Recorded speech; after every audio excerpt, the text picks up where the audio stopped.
ഭക്തിയുണ്ടായി ദൈവം ഒന്നും കൊടുക്കില്ല. അത് ആദ്യം അങ്ങോട്ട് മനസ്സിലാക്കണം. ഈശ്വരൻ നീ മനസ്സിലാവും. ഈശ്വരനെ തൊട്ടു എന്ന് പറഞ്ഞു, വീട്ടിളക്കി വിഗ്രഹം എടുത്ത് വീട്ടിൽ കൊണ്ടുവച്ചാലും പൂജകളൊന്നും ചെയ്താൽ വിഗ്രഹം ഇതൊന്നും ചെയ്തില്ലെങ്കിലും ചൈതന്യമുള്ള വിഗ്രഹത്തിന് അപകീർത്തിപ്പെടുത്താതിരുന്ന നശിപ്പിച്ച് കളഞ്ഞാലില്ല ചെയ്തായിരുന്നാൽ ആ ചൈതന്യം അങ്ങനെ തന്നെ നിൽക്കും. സത്കർമ്മങ്ങൾ ചെയ്ത് യോഗീശ്വരന്മാർ എനിക്ക് ഒരുപാട് ഒരുപാട് വിപത്തുകളുണ്ട് ഇതിനകത്ത്. ഒരുപാട് മൂല്യങ്ങളുണ്ട് നമ്മുടെ പ്രതിഷ്ഠയ്ക്കൊക്കെ.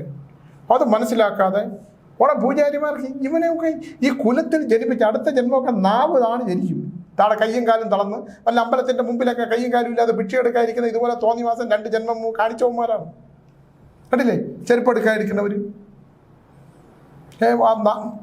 ശബ്ദമില്ലാതെ ഇങ്ങനെ പാണ്ടക്കെട്ടുമായിട്ടിരിക്കില്ല. ഇതൊക്കെ പൂർവ്വജന്മത്തിൽ ഇതുപോലെ മഹാക്ഷേത്രങ്ങൾ കൊള്ളയടിച്ചവന്മാരും മഹാക്ഷേത്രങ്ങളുടെ മുമ്പിൽ തോന്നിവാസം കാണിച്ചവരും ദൈവത്തിനെ ചവിട്ടി മെതിച്ചവരും വിശ്വാസ പ്രമാണങ്ങളെ ചവിട്ടി മെതിച്ചവരും ഒക്കെയാണ് ഈ അമ്പലത്തിൽ ഭിക്ഷക്കാരായിരിക്കണം. അവരെയൊക്കെ നമ്മൾ ഭിക്ഷ കൊടുത്താലുണ്ടല്ലോ അതിൻ്റെ ഒരു 6 ഒരു അംശം ഇങ്ങോട്ട് വരും. കാരണം ഇവൻ പൂർവ്വജന്മത്തിൽ ദൈവം ശപിച്ച് വിട്ടവന്മാരാണ്.